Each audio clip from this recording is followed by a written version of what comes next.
Pertama-tamanya kita panjatkan setinggi kesyukuran kepada Allah SWT kerana beri kita kelapangan waktu pada petang ini, ruang, peluang, kesihatan, dan paling penting Allah SWT memberikan kita keinginan kan untuk bertemu pada petang ini. Walaupun petang ni mungkin setiap orang daripada kita ni ada urusan masing-masing. Mungkin Uwais kena masak ke, Aiman kena tolong siram bunga, Aman nak kena goreng fries ke, Fahim kena sibuk orang sebagainya kan. Tapi Allah lapangkan hati-hati kita untuk datang jugalah walaupun dengan kekangan-kekangan masing-masing. Itu yang pertama kan. Yang keduanya kita panjatkan selawat dan salam kepada Nabi SAW pada seluruh keluarga baginda, para sahabat, tabi'un tabi'i dan orang-orang yang mengikuti mereka sehingga hari kiamat kelak. Yang ketiganya just nak mengucapkan selamat hari Malaysia lah pada semua. Kita kat Malaysia ni beruntung sebab dia ada banyak perayaan-perayaan lah, terutama contohnya hari ni hari kebangsaan lah juga dikatakan, dan cuti kan. Selalu dekat negara-negara lain satu je hari kebangsaan ni, satu je hari cuti, which hari mereka masing-masing lah, masing-masing punya Independence Day, tapi kita ada dua kan. Satu nikmat yang diberikan oleh Allah SWT, kita berada di satu negara yang aman, yang merdeka lah, walaupun ada nak pertikai kan, tak merdeka minda ke apa, tapi pentadbiran wise kita ni merdeka lah, tidak dijajah secara direct kan oleh kuasa-kuasa asing. Negara-negara umat Islam ni sebenarnya negara-negara yang baru merdeka kan, kebanyakan negara umat Islam baru merdeka. Boleh kita katakan hampir semua negara umat Islam ni less than 100 years merdeka. Sebab satu period dulu semua tanah-tanah umat Islam ni dijajah oleh penjajah-penjajah dari kalangan British ataupun Spain, Portugal. Ini semua tempat baru saja sebenarnya negara-negara nation ni, kita panggil nation state ni baru bangun lah. Sebab dulu asalnya kita tak ada lah kenegaraan ni kan. Cuma bila datang British menjajah tanah Islam, mereka tu wujudkan negara-negara ni, konsep negara nation state panggil kan, negara bangsa. Sebab dulu kita ni tak ada negara bangsa, kita adalah tanah air Islam lah. Jadi benda ni berlaku terutamanya bila kejatuhan khalifah yang kedua tu kan. Sebelum tu semua tanah air Islam ni tunduk di bawah keseliaan khalifah ni kan. Bila khalifah tu jatuh, British lah yang mengambil kontrol sebahagian besar, menjajah dan menjarah tanah-tanah umat Islam ni. Yang menariknya kan, just nak share lah, boleh tiba share pasal ni just ambil spirit hari Malaysia. Kenapa bila jatuh khalifah, saya dah share sebelum ni kan, dalam sisi kita punya nak recap sisi secara usrah tu, bila Al-Banna datang. Sekejap nak buka ni sikit lah, contoh-contoh sikit.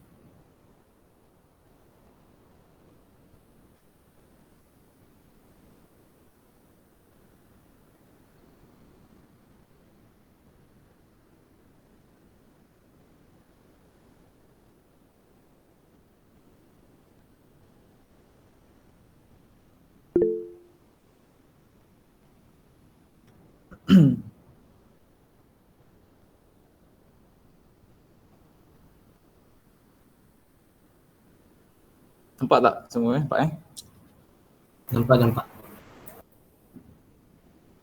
Kita pernah cerita sebelum ni kan, timeline yang dia ni macam mana dia boleh terinspirasi nak bangkit Islam, tu buka usaha sebagainya. Kita sebut itu dia lahir pada tahun 1906 kan. Kemudian dia menubuhkan gerakan Islam dia tu pada 1928.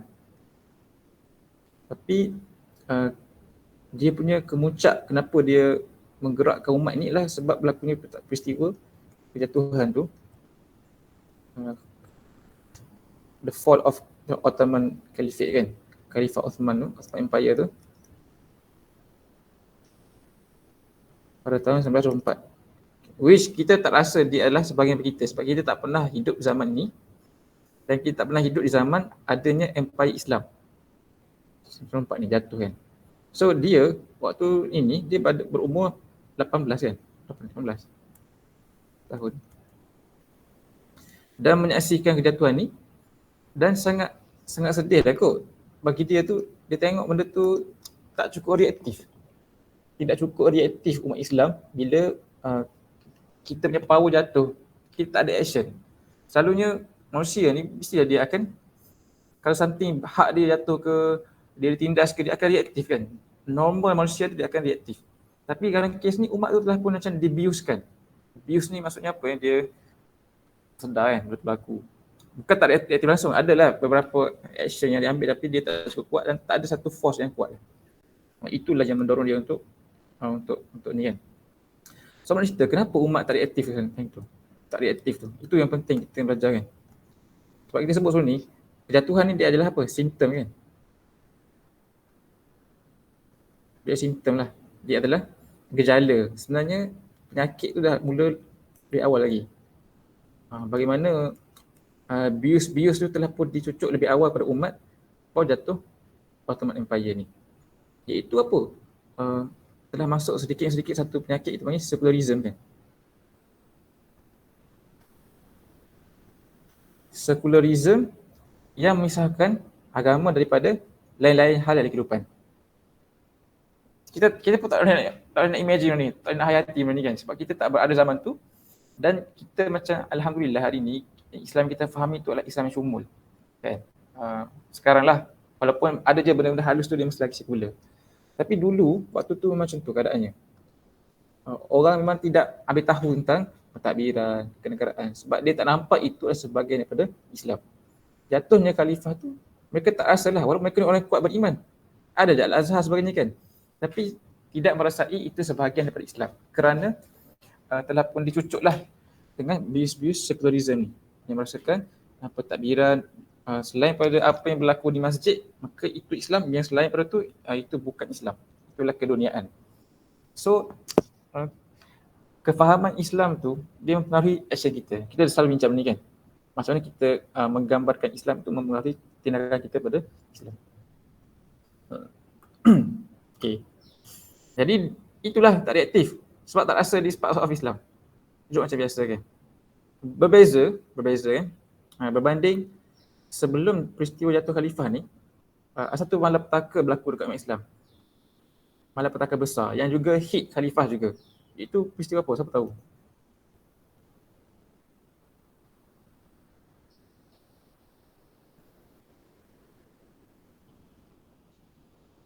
Dia dua lah event besar dalam sejarah umat ni. Dua tak ada yang dua kan. Ini nombor satu. Iaitu kita ni pernah kena serangan Tartar kan panggil. Nanti awak baca lampu ni, benda ni. Serangan Tartar ni menyerang kerajaan Islam di Baghdad. Persiahan. Baghdad. Tapi ni teruk ni, memang kau punya serangan. Tartar ni tentang Mongol datang ke Baghdad, dia bunuh sampai kita baca cerita dia kan, buku-buku jadi apa, sungai-sungai tu dilimpahi dengan buku-buku di Baghdad. Baghdad ni kaya sangat dengan buku lah kan, dengan hebat lah zaman tu. Boleh mempunyai sungai tu dengan buku-buku umat Islam. Air sungai tu mengalir merah, teruk sangat. Tapi less than 50 years Islam bangkit. Sebab waktu tu umat Tartar ni dia serang daripada atas. Kan kita cerita kan, kita ni ada apa, dia Muslim, tu Muslim, masyarakat Muslim, kerajaan Islam semuanya.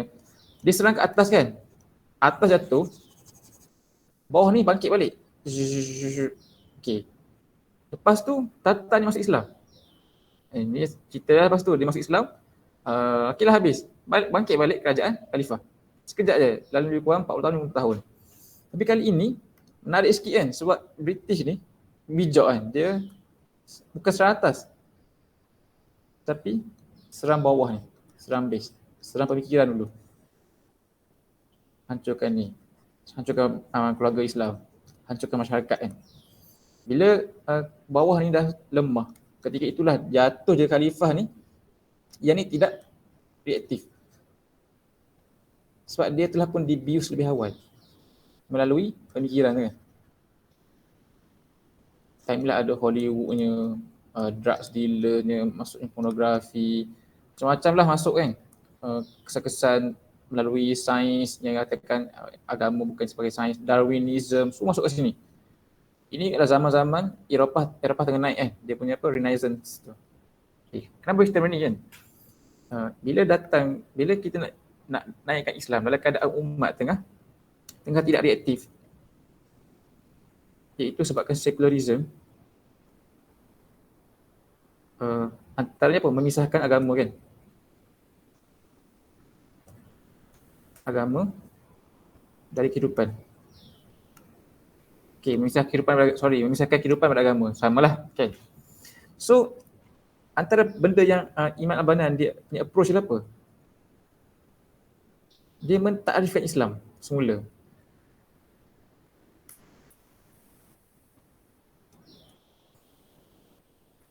Okay, kalau kita berada zaman dia lah kan, zaman yang Islam tengah jatuh, secularism, apa kita nak tarik Islam time tu? Supaya orang faham Islam tu apa? Agak-agaknya. Tanamkan akidah dulu. Nak kita dahulu. Tapi akhirnya tak jatuh time tu. Yang problem dekat secularism tu.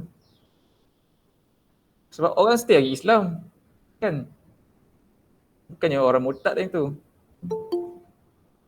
Faham ke cerita dia kita ni? Faham ke flow cerita dia? Agak apa idea? Kena satukan balik umat Islam. Kena Wais? Kena satukan balik umat Islam. Okay, bagus point tu, satukan balik umat Islam supaya dia naik kan? Satukan balik. So, Wais kata apa? Fokus time tu kena satukan balik. Okay, lagi apa lagi? Satukan balik umat. Oh, baguslah idea UAS ni. Dia ada apa? Pemikiran reformis kita panggil. Sebab kita kena imagine sekarang ni, umat tengah secularism, tak reaktif, tak kisah apa berlaku dekat sana tu, negara Islam kena jajah. Nanti Abang share kan keadaan kesan penjajahan sampai hari ni. Ada tak ada lain? Apa kita nak buat kalau kita ada tempat dia tu?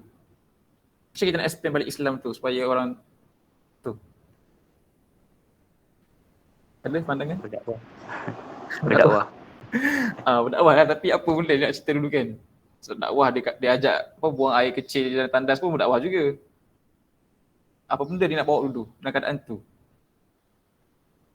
Mantapkan balik base. Mantapkan base, okey. Itu pun umum kan? Tapi betul juga kan mantapkan base. Good point. Tapi antara dia buat ialah apa dia tak ada bahasa dia tak ada Islam kan. Dia tak arifkan semua Islam. Dia pernah sebut Islam tu apa kan? Dia kata Islam tu nizamus syamilan yatanawalu mazahir hayatul jami'ah wa daulah wa watan. Dia ada buku dia panggil, buku dia tu dia sebut macam mana nak fahami Islam, 20 prinsip fahami Islam. Tapi dia banyak dah cerita pasal apa? Perkara pertama sebut tentang Islam apa? Islam tu sistem yang syumul, meliputi segala aspek kehidupan, wa ad-daulah wa watan. Itu perkara pertama di highlight. Itu daulah dan watan, negara dan tanah air. Kenapa dia highlight ni? Sebab zaman ketika itu memang orang mengasingkan kenegaraan dan tanah air ni pada Islam. Itulah benda yang dia cerita dulu. Faham tak? Time tu sangat urgent nak ceritakan tentang bahawa membantu negara satu terjajah ni sebahagian berislam, mengusir penjajah sebahagian berislam. Sebab Islam orang faham adalah dekat masjid. So highlight betul tak? Kita pergi kat satu tempat, kita tak boleh nak highlight benda yang dia dah okey, kita kena highlight benda yang dia tidak okey. Kenapa cerita ni? Sebab hari ni kita ada zaman makin ada kembali ke orang yang merasa negara bukan sebahagian Islam. Terutama anak muda kan, dia rasa macam fed up dengan politik apa kan. Yang kita ni bahas sendiri. Tapi kita beruntunglah sebab kita ni insyaAllah kita faham Islam syumul kan, termasuk kenegaraan.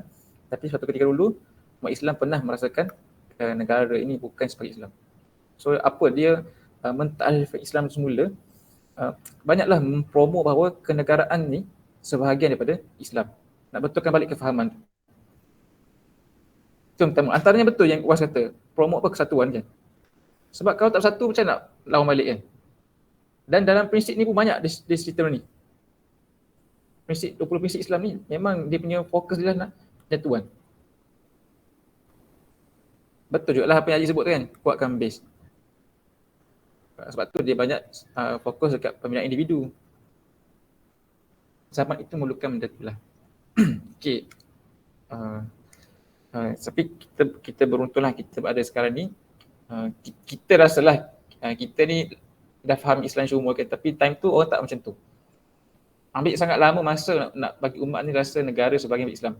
Hatta sampai hari ni masih lagi ramai orang yang secularism kan. Kalau di Turki tu masih lagi secularism adalah dia punya ideologi dia kan. Satu hari bila Tunisia Tunisia ni negara Islam lah, dia pernah diperintah oleh kerajaan beraja yang suatu hari, satu period tahun 40-an 50-an tu, kerajaan beraja Tunisia ni digulingkan oleh rakyat dia lah sebab dia zalim kan. So bangkitlah sistem demokrasi Tunisia yang dipimpin oleh seorang nama dia Najib Bourguiba, first president of Tunisia kan. Orang Islam. Tapi orang Islam yang secularism. Apa dia buat kan? Najib ni dia kumpulkan ahli parlimen, satu sidang media. Dia buat apa? Ni bulan puasa, dia minta mufti dia tu berfatwa bahawa harus berbuka puasa ketika ini kerana puasa boleh menjejaskan kita panggil performance negara. So semua menteri-menteri dia makan tengah hari di bulan Ramadan ada live TV, mengajak semua rakyat dia buka puasa dan bekerja untuk negara. Sebab time tu dia kata negara kita ni baru sudah nak bangun balik, kita perlukan tenaga-tenaga ni, so kena makan. Nampak tak? Dia memisahkan. Tak apa. Padahal bukan Islam larang kita bekerja. Boleh je bekerja kan dan dia berpuasa. Tapi nak kata kesan secularism tu. Itu tahun 50-an kan. 40-an 50-an. Nanti boleh cari pasal Najib ni, Bourguiba. So lamalah negara-negara Islam tu diperintah oleh pemimpin-pemimpin yang ada ideologi secularism kan. Di Mesir ni lama-lama mereka ni diperintah, dan umat pun relax sebab tidak reaktif kerana tidak merasakan kenegaraan sebahagian daripada Islam. So itu yang dibawalah oleh Al-Banna dan juga para ulama lain kan, itu mendidik umat Islam untuk memahami Islam syumul. Itu termasuklah aspek Islam syumul itu adalah kenegaraan kan, pemerintahan kenegaraan, memastikan negara mereka, membebaskan negara daripada kuasa asing sebagainya. Nak ceritakan macam mana kesan penjajahan tu sikit nak share. Kalau kita boleh perhati map pasal Abang Syahrul ni kan, map.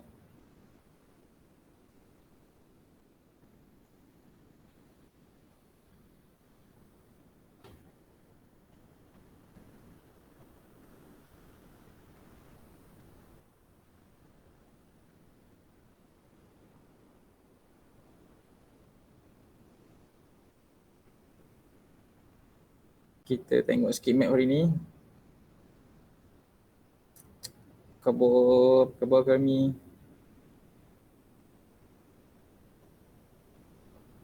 Sekejap.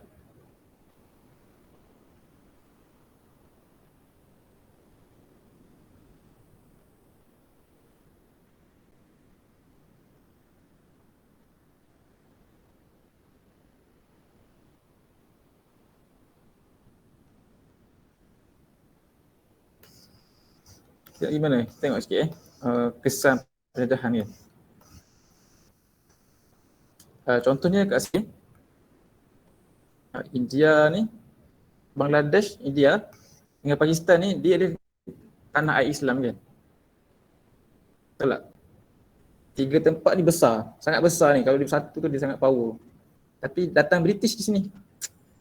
British datang ke India dan dia memerdekakan kan. Tapi dia pecah-pecahkan kepada Bangladesh, India, Pakistan. Kemudian Bangladesh ni pecah jadi Sri Lanka dan Bangladesh. Kan? Dan dia buat susun demografi, Hindu ramai kat sini, Muslim kat sini. Dia kenapa tak letak Muslim sekelompok kat sini? Sebab kalau orang Islam bersatu, macam kata Uwas tadi kan. Sebab dia takut Islam tu bersatu satu tanah air besar ni. Kotak ni satu besar population dia ni. Tapi hari ni dah jadi India terjadi kuasa Hindu kan. Sebab dah deploy Muslim dari India tu pergi Pakistan. Besar kan? Okey. Kesan penjajahan British sampai ke hari ni. Andai dia tak bagi kita satu. Nak ceritanya, dulu tak semua orang menentang pembentukan negara Pakistan ni. Kan? Tapi ada juga gerak-gerakan yang menentang sebab tak nak kita pecah, kita kena bersama-sama satu benua India ni. Bila kita dikecil-kecilkan, kita jadi lemah dan kita hanya rasa sense of belonging dengan negara kita saja. Tapi tak apalah, yang penting bukan negara, bola negara tu, yang penting adalah pemikiran. Kalau kita ada pemikiran betul, kita negara apa pun kita okey kan. Sebab kita rasa kita adalah bonded dengan akidah. Okey, dan kita. Ya, ada soalan ke? Ada macam nak tanya apa-apa? Okey.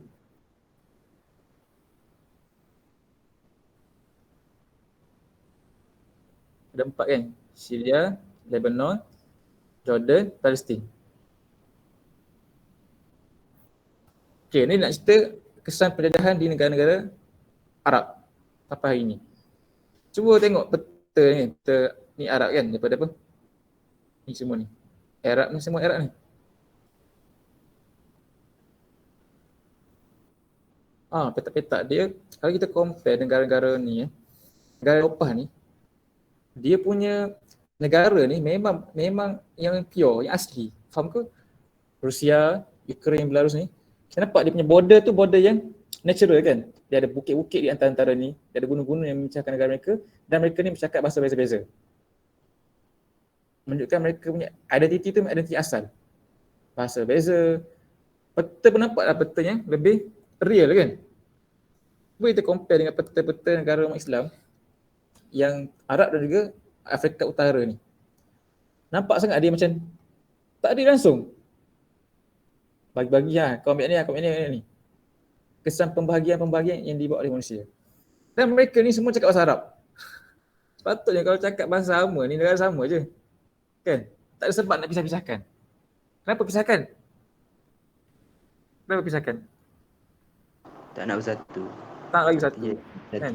Sama-sama negara Arab ni bergaduh lah. Sebab masing-masing bangga dengan negara masing. Hebat tu kesan ni. Kesan penjajahan ni kan.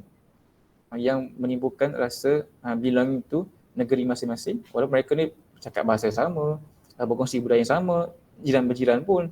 Sebab tu kalau Palestin kena denda, masih relax je kan. Apa sih denda pula? Kena jarah kan. Tak ada action yang kuat kan. Kesan penjajahan. Mungkin jugalah faktor ni berlaku sebab waktu berlaku penjajahan tu kita tak cukup reaktif kerana kefahaman kenegaraan tu tak cukup kuat dalam diri orang Islam ketika itu. Ceritanya apa nak cerita hari ni lah Islam semua tu merangkumi kenegaraan. Inilah tazkirah sebenarnya hari Malaysia kan. So hari ni hari Malaysia. Jadi kita kena ada dalam masa kita bahawa sebahagian Islam kita fahami ni adalah tentang negara kan. Membebaskan negara daripada tanah air Islam. Membebaskan negara kita lah daripada kuasa-kuasa asing. Sebab Nabi SAW pun bawa menentukan kenapa Nabi adakan negara Madinah. Kenapa negara penting?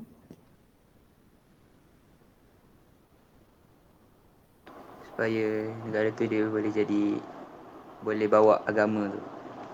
Contoh Masya Allah. Madinah. Contohnya Madinah. Madinah tu dah terbentuk, baru orang nampak Islam tu. Betul. Dia adalah kenderaan sebenarnya kan. Dia adalah apa? Dia adalah alat sebenarnya. Alat ni apa? Kenderaan nak mengekspreskan Islam. Ada benda-benda Islam tu dia tak boleh nak ditonjolkan melainkan dalam bentuk kenegaraan. Contohnya hukum lah. Hukum. Kan? Kita tak boleh nak buat MUA sebagai bandar Islam.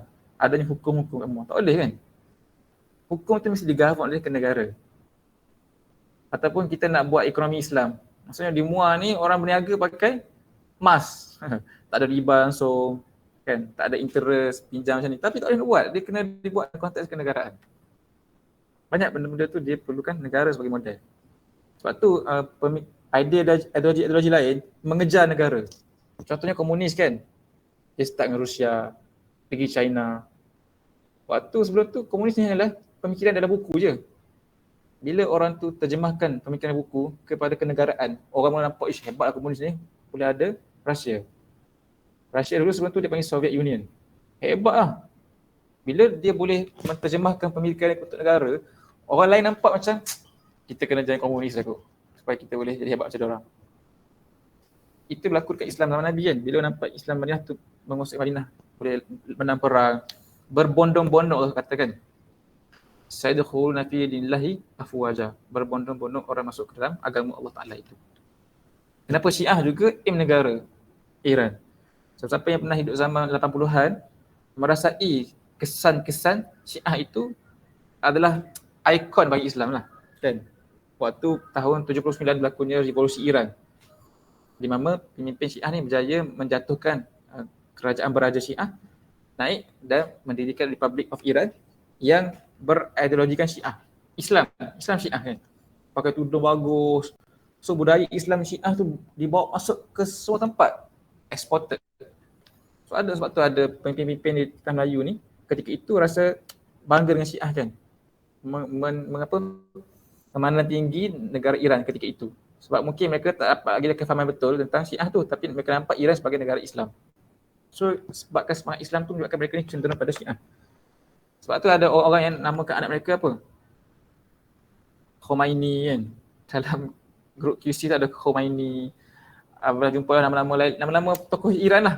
Maknanya mak ayah dia tu kagum dengan Iran sampai menamakan anak mereka sebagai seperti nama pemimpin-pemimpin Iran. Sebab negara punya kesan. Israel bersama kan. Kenapa dia nak negara? Dia tak boleh ke duduk je merata tu? Mesti dia boleh makan kan, dia duduk mendapat 4 pun. Dia dekat US tu ada je Yahudi. Kenapa nak pergi ke Palestin? Sebab kalau dekat US, tapi dia tak boleh kontrol US terbesar. Tapi kalau dia dekat negara sendiri, dia boleh kontrol dia punya tentera sendiri, keuangan sendiri, ekonomi sendiri kan. So dia nak pada kenegaraan. Masing-masing ideologi sedang aim kepada kenegaraan. Sebagai model nak explain apa dia tu.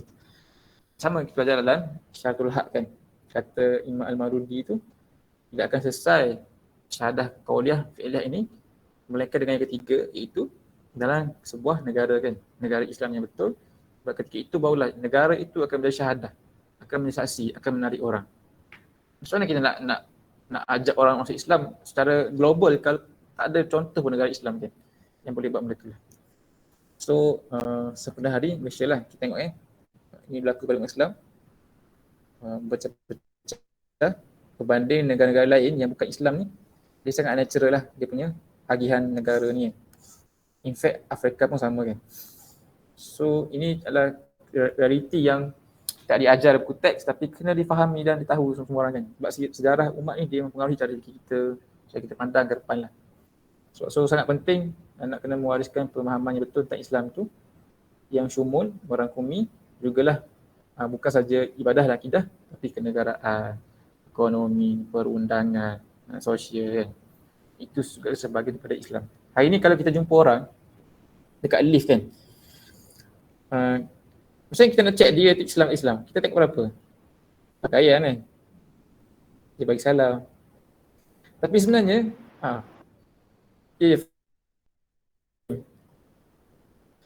kita terhad lagi melihat keislaman tu pada aspek-aspek itulah, aspek ibadah dia.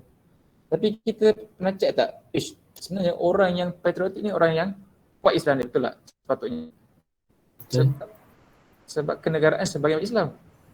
Orang yang bagi abang lah, orang yang patut SOP ni lah orang yang kuat agama patutnya. Kalau dia betul-betul patut SOP tu kerana kenegaraan dan negara sebagai Islam. Sebab sepatutnya kita kena follow tak SOP tu kalau kita faham konsep ni. Kita kena follow kan?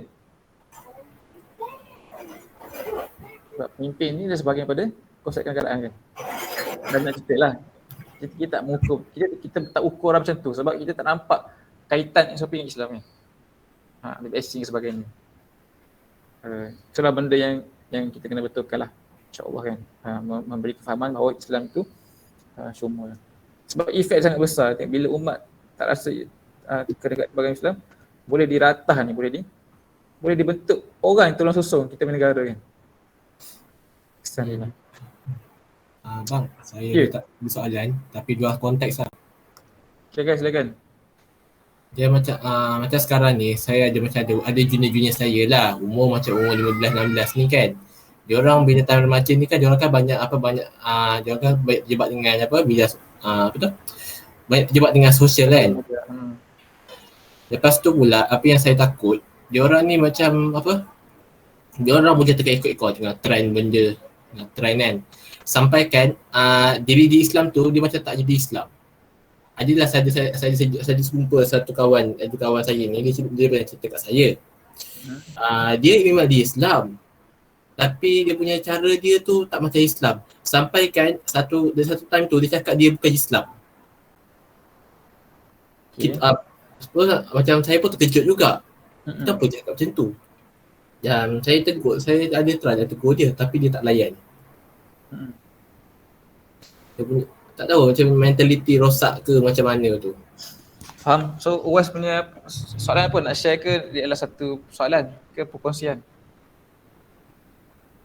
Dia macam lebih pada perkongsian lah tu. Okay, boleh. Faham? Satu realiti semasa yang merisaukan kan? Ha. Especially bila orang bermain sosial media ni, dia interact dengan macam-macam orang. Betul? Twitter lagi teruk kan? Orang etis ke, orang LGBT yang boleh memasukkan tu elemen-elemen pemikiran mereka ke dalam kita. Sebenarnya Abang rasa tak, ini ada kaitan dengan negara orang ni kan? Sebab Apa tu? sebenarnya negara boleh kontrol kan sosial media ni? Boleh ke tak sebenarnya? Boleh kalau nak kontrol. Boleh. Walaupun kalau tak ada kontrol kan.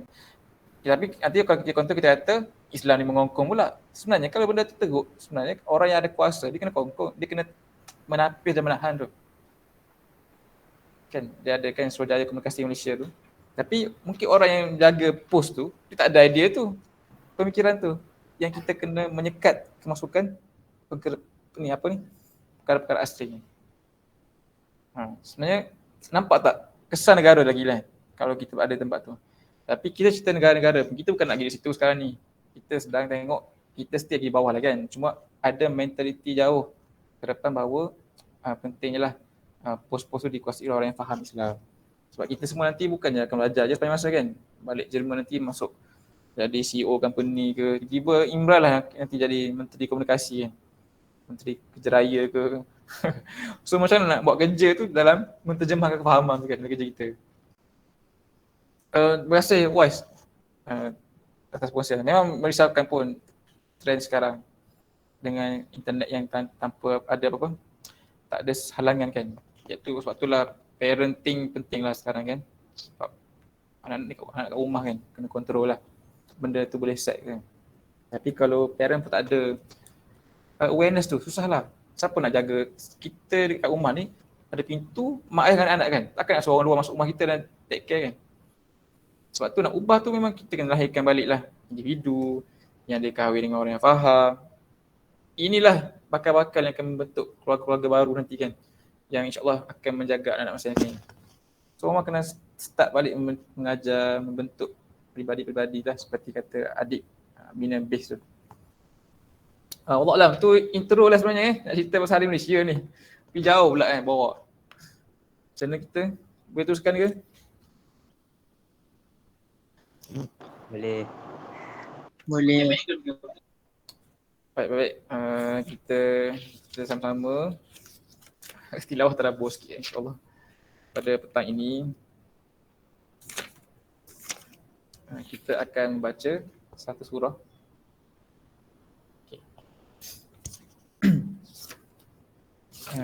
Sebenarnya abang nak share surah Al-Humazah tau, tapi itulah sebenarnya kita tilawah sikit lah kan surah lain dulu untuk sambungan kita punya juz amma tu kan.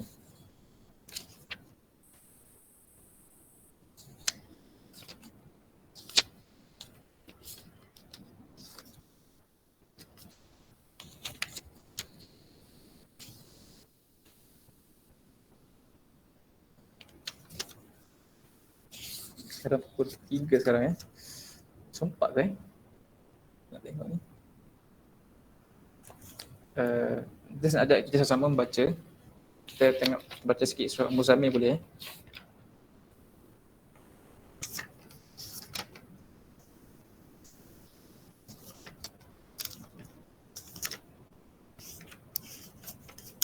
surah ke berapa tu? Surah yang ke-60 73.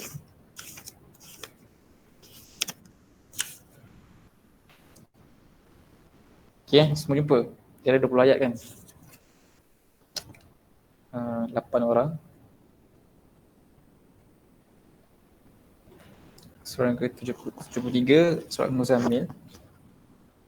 Macam mana Akrami tak ada Amir Irfan ataupun Nazmi? Suka sikit nak hubungi Amir Irfan kan. Akrami ada ke tu? Dengar ke Akrami?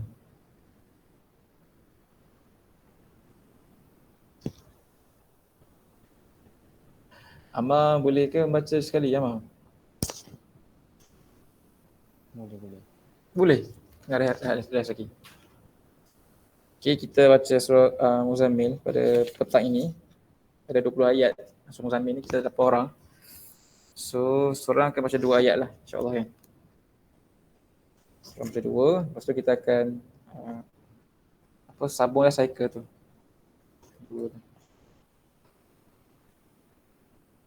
So, abang baca dulu. Ikutlah kita punya ni, alphabetical order ni. Aiman, Amar, Akrami, Fahim, Wais, Imran dan juga adik, insyaAllah. A'udzubillahi minasyaitanirrajim. Bismillahirrahmanirrahim.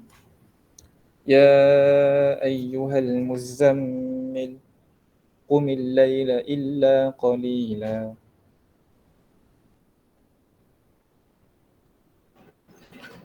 نصفه أو انقص منه قليلا أو زد عليه ورتل القرآن ترتيلا.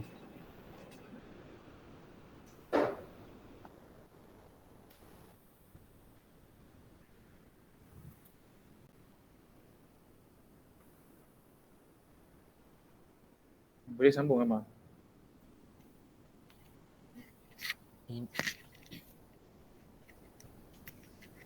إنا سنلقي عليك قولا ثقيلا إن ناشئة الليل أشد وطئا وأقوم قيلا.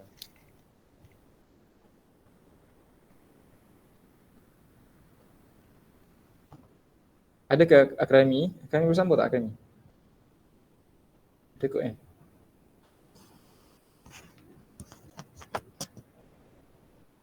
Macam tak ada, boleh terus sambung Fahim.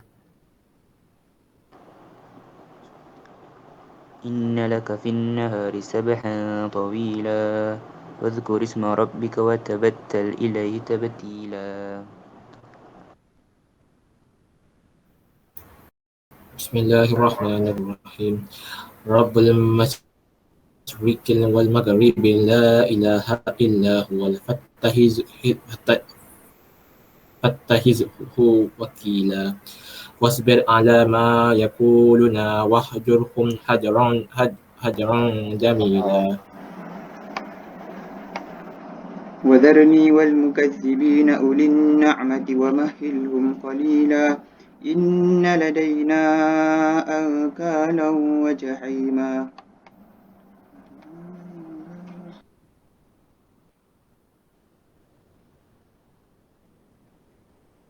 أعوذ بالله من الشيطان الرجيم وطعاما ذا غصة وعذابا أليما يوم ترجف الأرض والجبال وكانت الجبال كثيبا مهينا.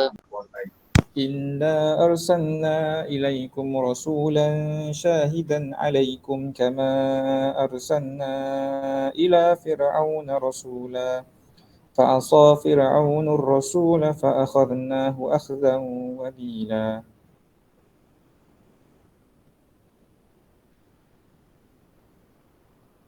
Boleh Aiman sambung?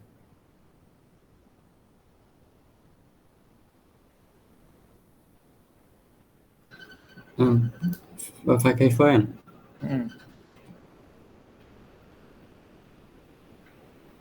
كيف؟ فكيف تتقون إن كفرتم يوما يجعل الولدان شيبا السماء منفطر به كان وعده مفعولا.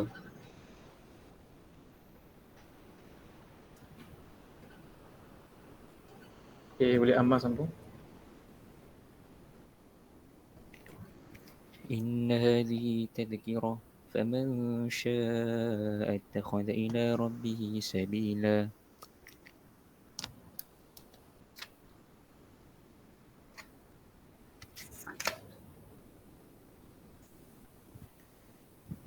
Boleh Akrami ada lagi Akrami? Tak ada Akrami? Akrami satu. Sebab Ammar boleh kan, silakan. Okey.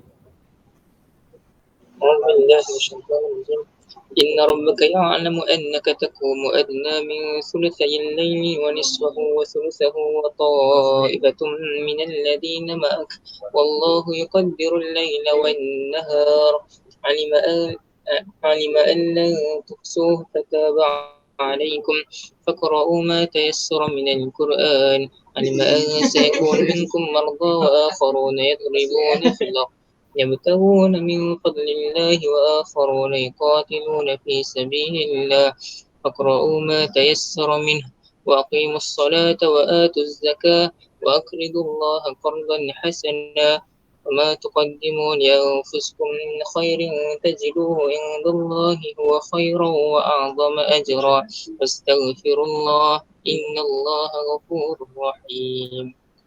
Sadaqallahul Azim. Terima kasih semua di atas bacaan tadi masing-masing. Alhamdulillah. Nanti Wise mungkin kena apa, kalau ada balik JMI nanti kan di cadangan lah. Okay, bolehlah menghadap kawan-kawan ni kan. Kau menghadap maksudnya ajak adik ke Imran ke untuk sama-sama tilawah kan. Tolong Quran ni kita kena kerap baca lah untuk dapatkan kelancaran tu. Tapi of course lah untuk belajar memang kena ada orang lain dengar supaya boleh tegur. Ataupun ataupun free ni kan call Imran, jomlah kita baca Yasin sama-sama. Sebab sesi kita ni abang memang expect nak tolong tapi dia terlalu kan, benda tu kalau kita buat kat sini bukan the right place lah kan. Mungkin kena sesi lain lah untuk betulkan benda tu. Cuma kita boleh bagi semangat lah, dorongan teruskan belajar. Semua orang jugalah untuk sentiasa kan memberi perhatian kepada bacaan kita. InsyaAllah. Alhamdulillah. Kita baca tadi surah Al-Muzammil. So kita ambil sedikit masa melihat terjemahan, nanti bolehlah sesiapa share nama ayat yang dia nak kongsi. InsyaAllah.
Ada ke siapa nak kongsi dulu memecahkan kesunyian petang ni?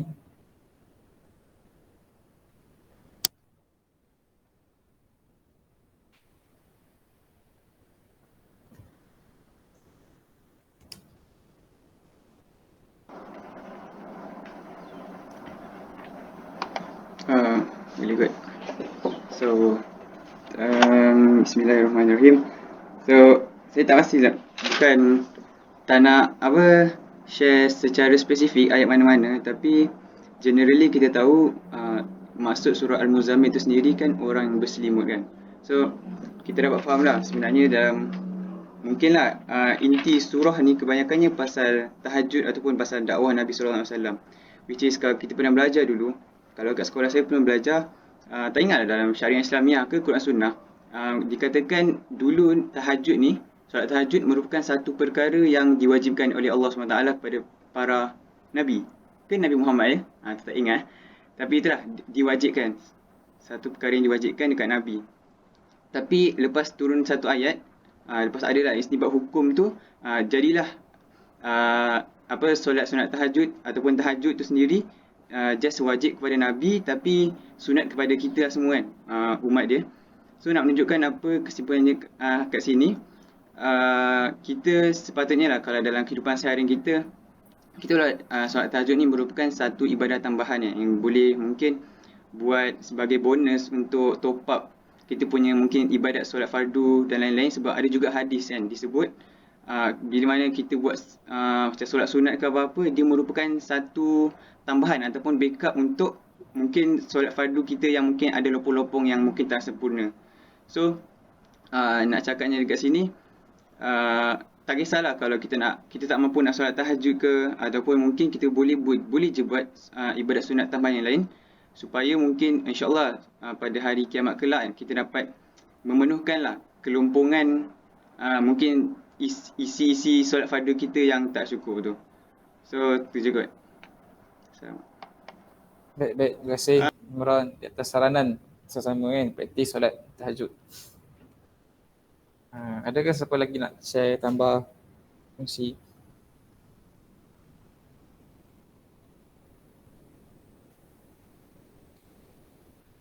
Tapi betul juga kan, dia macam point dia macam Imran sebutlah, the whole surah tu cerita pasal benda tu kan.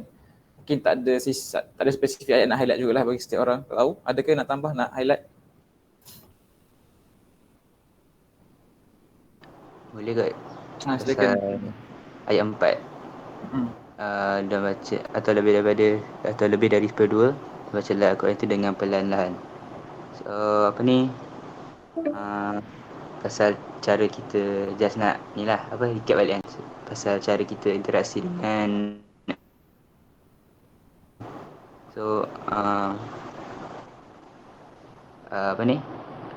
cara kita interaksi dengan Quran kan. So saya pernah buat macam baca nak cuba buat satu hari tu satu juzuk.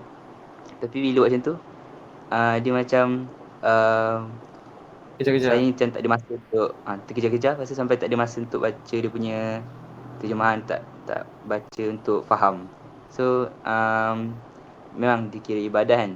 Kira ibadah baca satu huruf pun dapat 10 kebaikan, 10 pahala. So sebenarnya nak baca Quran ni dia kena dia bukan baca kosong, tapi dia kena ada isi yang kita kena ambil.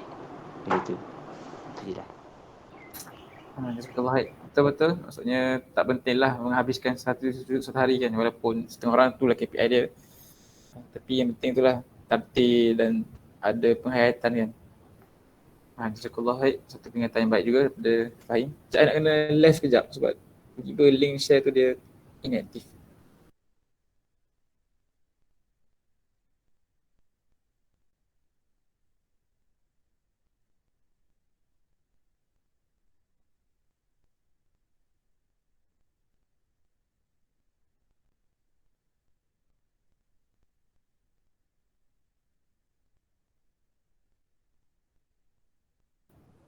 Okay, selamat datang.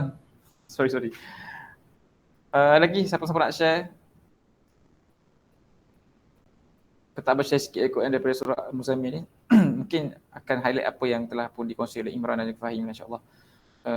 Macam adik sebut tadi kan, antara perkara awal yang dibuat oleh pada waktu tu, bila kita tengok kan keadaan umat tu, adik kata kita bina base kan. Ini bagus point ni kan, bina base ni kan. Jadi actually bila Nabi SAW mulakan dakwah dia, Nabi ni dia bukannya orang yang buat strategi kan. Nabi adalah pelaksana strategi yang telah pun diilhamkan oleh Allah SWT lah. Dan memang tahun-tahun awal Islam tu period dia period bina base kan. Period bina base. Tahun pertama wahyu, tahun kedua dan seterusnya lah bina base.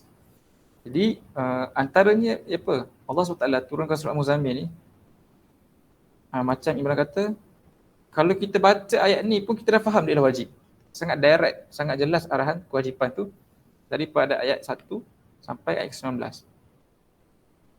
Iaitu kewajipan qiyamul lail bukan untuk Nabi saja tapi untuk Nabi dan para sahabat. Kalau tengok tafsir ayat ini, surah ini terbagi pada dua bahagian lah. Bahagian pertama 1-19, bahagian kedua ialah ayat ke-20. Di mana dua ayat ni dia ada dua period yang berbeza turun. Jarak antara dua bahagian ni 1 tahun. Maknanya apa? Para sahabat dan Nabi telah pun diwajibkan dulu solat malam ni selama setahun based on perintah ayat 119 ni. Setahun. Bila mula ni? Ada kata mula tahun ketiga, ada mula kata, tapi dia awal-awal Islam lah. Maknanya kewajipan ni datang lebih awal berbanding kewajipan solat 5 waktu. Nak ceritanya bagaimana Allah SWT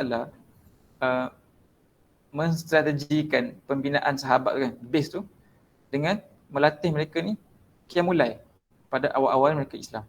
Dengan mewajibkannya selama 1 tahun. Pelatihan tu berlaku. Kan, membina kerohanian mereka selama 1 tahun. Selepas tahun, turun ayat ke-20, memansuhkan kewajipan tu. Sebab tu dia kata ayat ke-20 ni kan, kami tahu ada dalam kalangan kau ni apa. Sebenarnya Tuhan mengetahui bahawa engkau berdiri kurang 23 malam atau 1/2 malam atau 1/3 segolongan daripada kamu pula sama mereka letak. Sebenarnya Allah dah letakkan ukuran malam. Allah mengetahui bahawa kamu tak dapat menentukan batas-batas waktu. Dia memberi keringanan kepada kamu, kerana itu bacalah apa yang mudah. Dia tahu ada dekat kamu ni yang sakit, yang berjalan di bumi mencari rezeki, yang pergi berperang sebagainya. Jadi waktu first setahun pertama ni para sahabat sangat struggle untuk perform ni kan.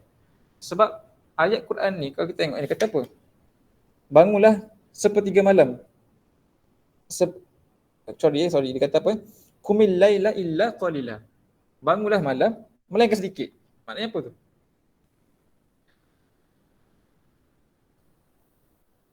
Bukan macam tu.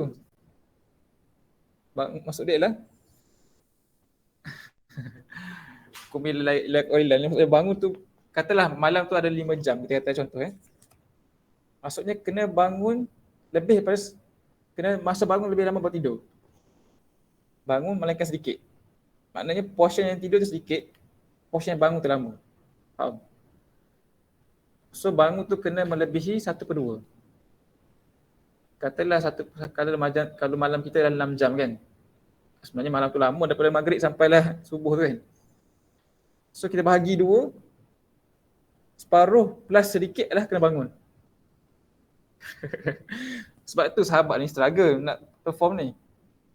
Last kali Allah kata apa? Tak apa, sebenarnya ukuran tu kami tetapkan. Kenapa struggle? Sebab tak ada jam. Macam nak tentukan kita dah bangun separuh? Melainkan sedikit. So ada yang bangun sampai tak tidur, ada yang bangun dia tu melampau lama dia kadang. Dan mereka ni berusaha keras untuk deliver, untuk perform ayat 1-2 ni. Sampai Allah kata, dia kata apa kat sini kan, ayat ke-20 tu dia katalah. Dia kata apa kat sini, ada dekat kamu lah yang bangun kurang 2-3 malam, 1/2 malam. Allah explainkan apa yang mereka telah buat selama setahun tu. Dan Allah kata kami lah sebenarnya yang meletakkan ukuran-ukuran tu. Alimaan saya minkum faqra'u okay. Wallahu yuqaddirul laila wan nahar. Allah lah yang letak ukuran-ukuran tu. Tapi ayat ini apa yang Allah sebut kat sini kan? Wallahu yuqaddirul laila wan nahar. Allah lah yang tentu kadar-kadar tu. Sahabat tak dapat pun nak dapat the right kadar tu sebab tak tahu kan, time tu tak ada jam. Tapi bila Allah kata Allah yang tentu kadar, Allah macam appreciate, acknowledge yang mereka telah berusaha untuk solat malam pada kadar yang semampu mereka buat. Sebab tu ada yang struggle. yang bangun sepanjang malam kan. So nak kita sangat hebat tarbiyah Nabi tu. Setahun tu itulah keadaan. Kan, melatih diri bangun malam. Satu perbuatan sangat susah nak buat. Kan. Especially mereka ni bukannya lahir Islam. Lahir jahiliah, umur 30, 20-an, belas-belas masuk Islam. Yang mungkin dulu tak pernah pun bangun malam. Yalah, tak solat pun dalam agama mereka dulu kan. Semua berhala sebagainya. Tiba-tiba tahun pertama ni dah kena wajib solat. Kan. Tapi itulah pelatihan yang dibuat oleh Allah Ta'ala. Mereka patuh dan diringankan selepas turun ayat ke-10 ni untuk mensunatkan perkara itu. Abang cerita lah tentang kepentingan Qiyamul tu juga lah macam Imam sebut kan. Dan yang kedua macam mana Allah Ta'ala ni, pertama kat sini lah kepentingan kan, kepentingan bangun malam tu lah.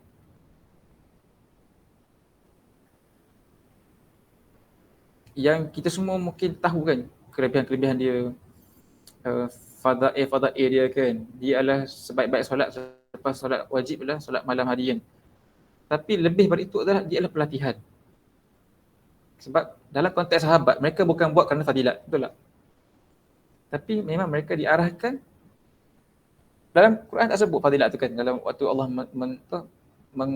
mentawjih mereka untuk solat malam. Tapi itulah pelatihan supaya mereka menjadi orang yang kental nanti kan. Dan terbukti orang-orang awal Islam ni yang telah melalui fasa-fasa yang hebat punya tarbiyah ni, setahun ni, mula ni, adalah mereka yang hebatlah.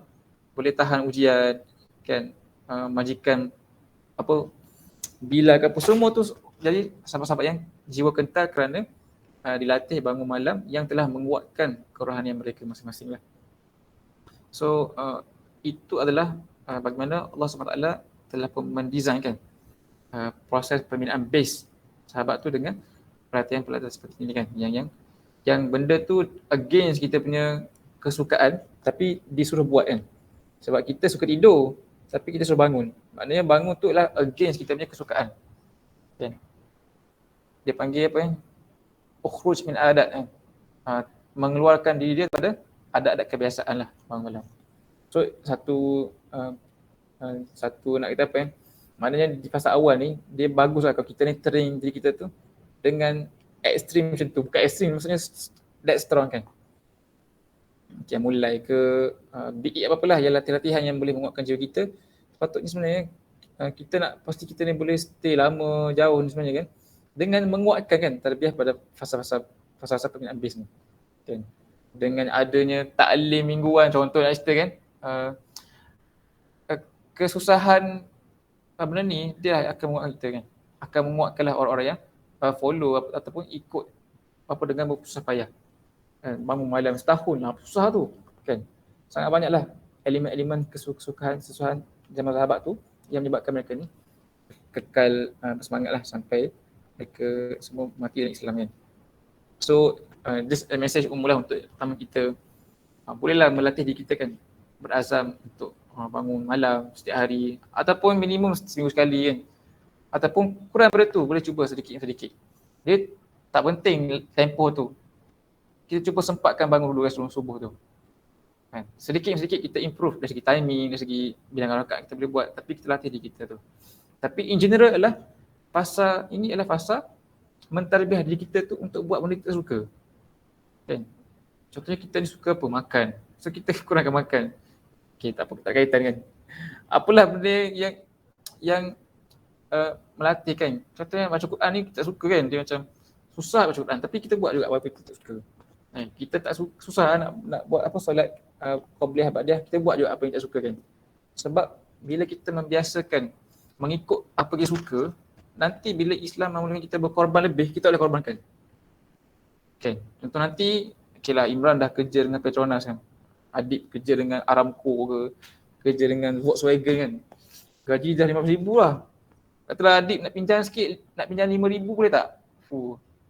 Nak beli Quran kan, nak bagi kat adik-adik kat universiti. Adik rasa macam, sayang RM5,000 kot nak minta RM50 boleh lagi kan. Sebab apa? Sebab kita tak melatih diri kita daripada kecil tu memberikan apa yang kita, mengorbankan apa yang kita suka kan. So ini latih awal lah yang dibuat oleh sahabat supaya mereka membesar tu, bila Islam minta lebih mereka bersedia bagi, sebab mereka pernah dilatih untuk buat perkara yang against mereka suka tapi benda betul lah, mestilah benda tu betul kan, which bangun malam dan sebagainya lah. So itulah sedikit bagaimana Allah Ta'ala memperjalankan fasa pentadbiran para sahabat yang takkan berlaku lagi, ayat Quran ni takkan turun lagi dah, tapi design tu kita boleh follow. Faham ke? Kan? Sepatutnya Quran tu kita lihat macam tu kan. Kita nak tunggu turun lagi ayat Muzammil untuk mentadbiah kita semua, tak ada dah. Nak turun ayat apa lagi? Tak ada turun ayat tu. Tapi ada sirah dan adanya Al-Quran di sini yang kita boleh tiru proses tu. Iaitu proses pembinaan base tu dengan benda-benda yang suka ni kan. Benda-benda yang kita suka ni tapi benda tu perlu kita buatkan. So abang tak boleh paksa lah semua orang bangun dan sebagainya, tapi boleh beri dorongan untuk kita membiasakanlah menambah amal-amal ni walaupun kita sukar untuk buatnya kan. Sebab dengan kita buat benda sukar tu lah barulah dia mentadbiah. Kalau kita buat benda kita biasa buat, dia tak panggil tadbiah pula kan. Dia tak meningkatkan kita punya kapasiti kan. Wallahu alam, satu je kot nak share daripada surah Muzammil ni. Adapun banyak lagi lah benda-benda menarik, tapi selalunya kita akan go through surah ni dan tafsir lah bila dah masuk tahun kedua, ketiga nanti kan, insyaAllah lah kalau panjang umur kan. Selalunya lah biasa pengalaman, juz amal tu kita akan cover setahun lamanya. Kemudian juz yang ke-29 tu setahun lagi kan. So ni juz 28 kan, ke 29? 29 kan. Mungkin tahun kedua kot. Ataupun kat Jerman kan, baru nak masuk pembincangan juz 29 ni. Kemudian nanti insyaAllah lebih detail kita akan bincangkan insyaAllah. Allah alam, rasanya itu sajalah untuk petang ni. Tadi kata